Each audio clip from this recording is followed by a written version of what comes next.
Muchísimas gracias, Alexandra. Vamos a ya ir directamente a nuestra primera entrevista y nuestro primer invitado. Se trata del analista. Él tiene varias profesiones. Él es economista, es politólogo y ha trabajado o ha estudiado también relaciones internacionales. Se trata de Víctor Hugo Chávez. Víctor Hugo, muchísimas gracias por visitarnos acá en Televisión Universitaria. Sandro, muy buenos días y un saludo cordial a quienes nos ven a través de este canal, que es de la Casa Superior de Estudios. En los Estados Unidos se celebra el Independence Day, dicen los gringos, ¿no? El Día de la Independencia. Y bueno, están celebrando 247 años de fundación, precisamente en un acta del día que se conmemora el nacimiento de los Estados Unidos. Los Estados Unidos han marcado una época muy fuerte tras la Segunda Guerra Mundial.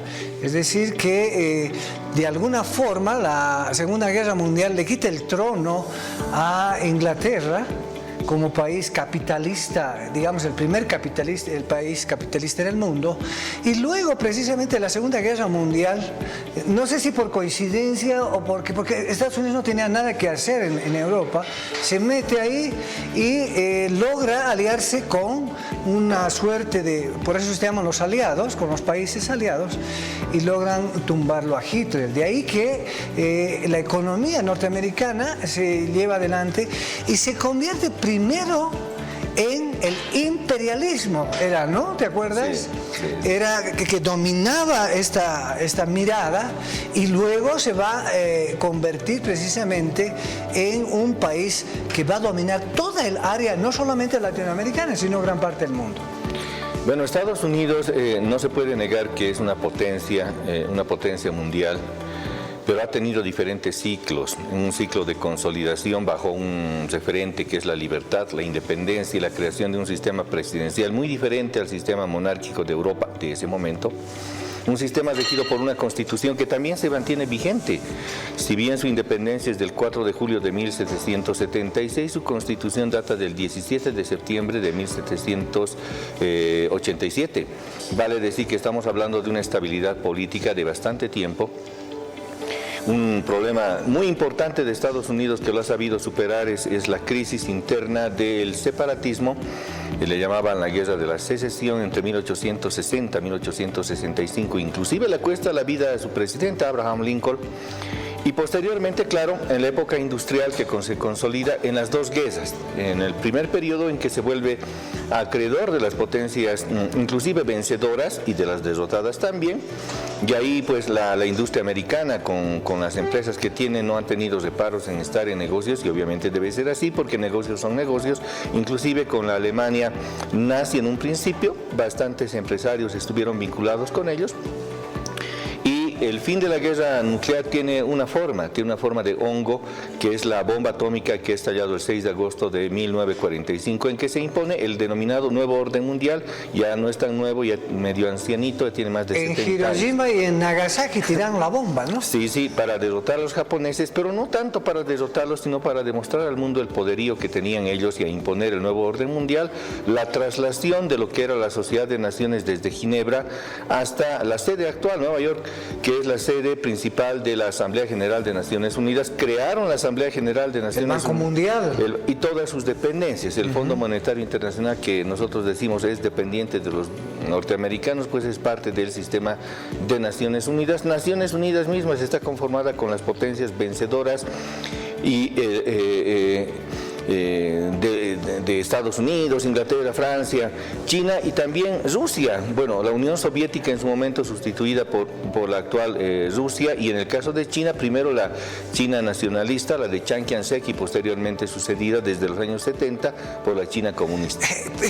Definitivamente, Víctor Hugo, es un libro abierto y voy a aprovechar tan linda mirada académica que le pones.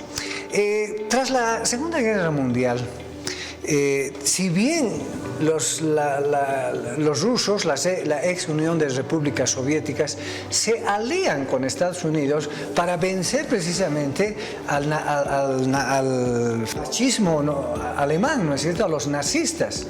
Sí, en realidad Si tenemos una visión fría de la Segunda Guerra Mundial, el Frente Oriental ha representado el 70% más de la guerra misma, y quien ha tenido que soportar la guerra es la Unión Soviética. Algo así como si en principio han tomado Francia e Inglaterra, han intentado tomar, y después de ello Hitler abre el Frente Oriental y se ve con Joseph Stalin, igual o mayor dictador que Hitler. Miden fuerzas y parece que de palco están viendo para hasta abrir el segundo frente. El segundo frente lo abren el 6 de junio de 1944, menos de un año antes de la conclusión de la Segunda Guerra Mundial. Eso implica que Estados Unidos efectivamente en el continente europeo está menos de un año en guerra. Pero significa ponerle la bandera del triunfo e imponer sus condiciones, porque se convierte en el acreedor del mundo.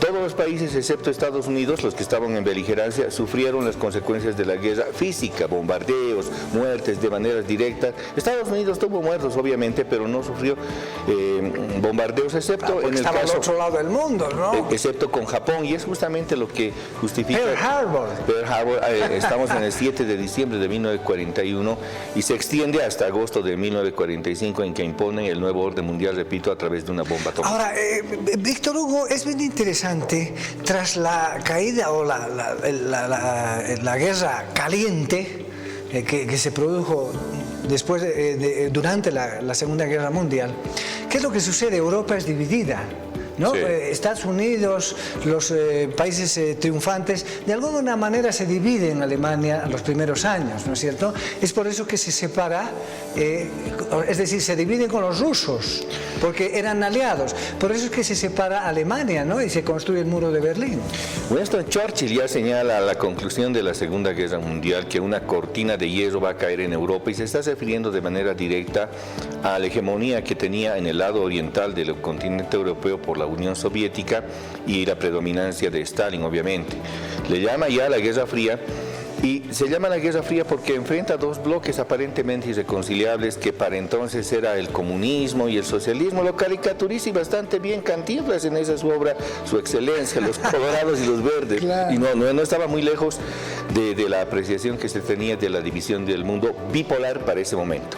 Ahora, tú sabes que Estados Unidos tampoco pues, ha sido un país desarrollado, también ha tenido sus temas muy importantes. La crisis de 1921 marcó una etapa en los Estados Unidos. Bueno, comienza el 26 de octubre de 1929, el Jueves Negro le llaman, y obviamente es el crack de la bolsa de Nueva York, un tema económico de especulación financiera y fiduciaria de las acciones que tenían. Se cotizaba en Estados Unidos uno de los sistemas de financiamiento, no solo es la banca, sino también la bolsa de valores, y ha habido una especulación de crecimiento irracional de los valores que se cotizaban en la bolsa, y se ha llegado a sincerar la economía pues en octubre de 1929. Ejecutivos financieros lanzados ellos mismos desde el edificio, desde 15 pisos de algún edificio o más, y ha tenido que enfrentar un nuevo trato, le llaman el New Deal, que ha sido propuesto y ejecutado por Franklin Delano Roosevelt, su presidente, quien ha estabilizado Estados Unidos tras una crisis. Con medidas keynesianas, ¿no? Totalmente keynesianas, ¿no? Para ver que no hay liberalismo puro, ni tampoco socialismo puro, ni intervencionismo puro. Ha tenido que acudir Estados Unidos a medidas de intervención para paliar el hambre y ante todo la desesperación económica que existía para ese momento, y ha tenido éxito, pero también ha seguido la línea keynesiana, ¿no? Ahora, una vez concluida la Guerra Fría, se separa Alemania Occidental y Oriental, y se empieza de la Guerra Caliente a la Guerra Fría. Bueno, cuando se separan las Alemanias, después de los acuerdos de Potsdam, se llaman en 1945, se dividen literalmente el predominio de Europa. Queda el problema de Polonia, que era un problema que Rusia en la Unión Soviética se la tomó y punto. Pero por el resto, esa Guerra Fría, que ha durado desde el fin de la Segunda Guerra Mundial, pues tuvo que tener una conclusión en los fines de los años 80, la caída del muro de Berlín, la consolidación del Glasnost, se llamaba la política en Unión Soviética, Gorbachev, con la perestroika además. Y es que la gente y esta es una, no sé si ventaja o desventaja del capitalismo, yo creo que ventaja. En el capitalismo se producen competencias. Si alguien produce algo, el otro produce mejor y más barato, y eso no ocurre en el sistema socialista. La competencia genera eficiencia, decían, ¿no? 100%, lo más seguro, de donde hay competencia va a haber eficiencia, y eso es lo que ha permitido que la juventud europea, principalmente de Alemania y de otros países, sea la misma juventud del sector llamado socialista, comunista, sea la que tumbe el muro de Berlín y establezca un mundo para entonces libre, y un mundo también unipolar bajo hegemonía norteamericana. Ahora eso es lo más lindo que ha pasado, entre comillas, en Estados Unidos, pero a partir de 1989, Francis Fukuyama, en su libro El fin de la historia, habla de que el capitalismo ha triunfado, se acabaron todo, las ideologías se acabaron todo, y el liberalismo ha triunfado en todo el mundo. Decía el fin de la historia, ¿no? Fukuyama. Y no hubo tal fin de la historia tiene ciclos. Y mira que el tiempo nos está llevando a que existen otras potencias emergentes, no solo los BRICS, sino China particularmente, y China, que tiene un sistema formalmente comunista, pero en los hechos es bastante liberal. Pero China, con su gran producción, también tiene un problema: su gran población. La población deflacta, es decir, divide el ingreso bruto que tiene China y convierte a China en un país que tiene un PIB aproximado de $10.000 por habitante chino. Si vemos el número, en el caso de Suiza, estamos rondando los $60.000 por habitante, y en Estados Unidos los $50.000 por habitante, pero en China $10.000 por habitante no nos dice mucho si es que comparamos inclusive con países como Bolivia, en que los datos oficiales indican que el PIB per cápita de Bolivia está rondando los $3.400, es decir, triplicaría lo de Bolivia, pero no se aproxima a lo que está sucediendo en Suiza, en Alemania, ni qué decir en los países nórdicos. Entonces, hay un crecimiento desmesurado en China, pero el problema que tiene es su enorme población. Ahora, Víctor Hugo, estamos hablando de un mundo ya no unipolar, estamos hablando de un mundo multipolar. Es decir, antes Latinoamérica, mucho se ha hablado, y en gran parte es cierto, que éramos el patio trasero de los Estados Unidos. Los giros que a veces da Latinoamérica a la izquierda y a la derecha hacen precisamente de que Estados Unidos entre en una situación muy complicada, porque a veces no tiene ya la hegemonía que tenía con Latinoamérica. Bueno, en 1823 Estados Unidos traza la doctrina Monroe, América para los americanos, que hay que leer América, el continente entero, para los norteamericanos. Bueno, eso se ha ido desgastando a partir precisamente de que después de los años 90 del siglo pasado, China y otros países logran copar mercado. ¿Qué son las colonias? Básicamente son mercados cautivos. Y entonces en Latinoamérica particularmente los productos chinos, por ser baratos, ingresan con gran facilidad. ¿Y qué podíamos decir de nuestra realidad económica si no encontramos algo chino en procedencia de los bienes y servicios que utilizamos?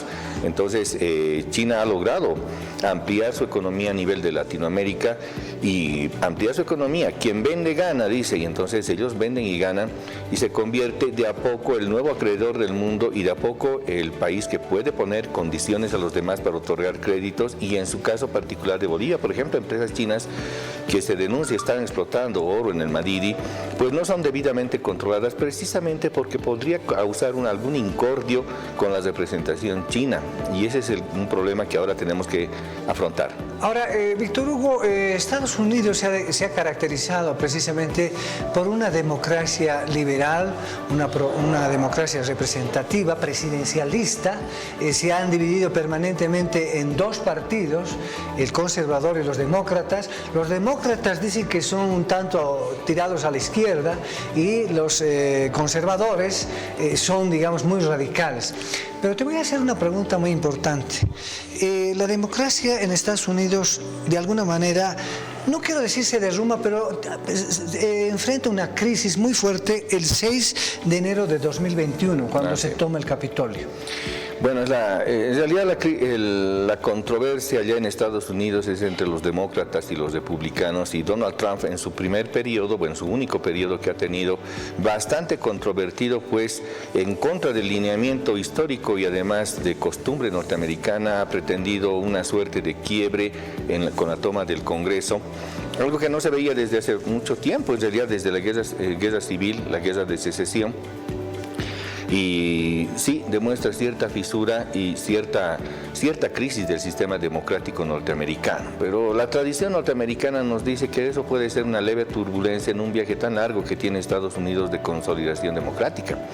Y yo aprovecho a hablar del 4 de julio, que es su aniversario, obviamente saludar a Estados Unidos, pero tampoco nos podemos olvidar que un 4 de julio de 1933, y con hoy día que se está cumpliendo 90 años y ninguna autoridad se ha acordado del tema, 3.000 soldados bolivianos han quedado varados ahí, muertos en el segundo ataque boliviano a Nanagua. Ha sido el más grande ataque que ha tenido Bolivia en la Guerra del Chaco, y un 4 de julio también ha sido, si bien recordamos lo que ocurre con los norteamericanos, pero es digno también recordar lo que ha ocurrido con nuestros soldados combatientes en el Chaco.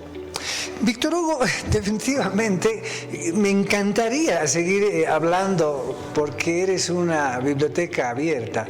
¿Y cómo podemos cerrar este tema?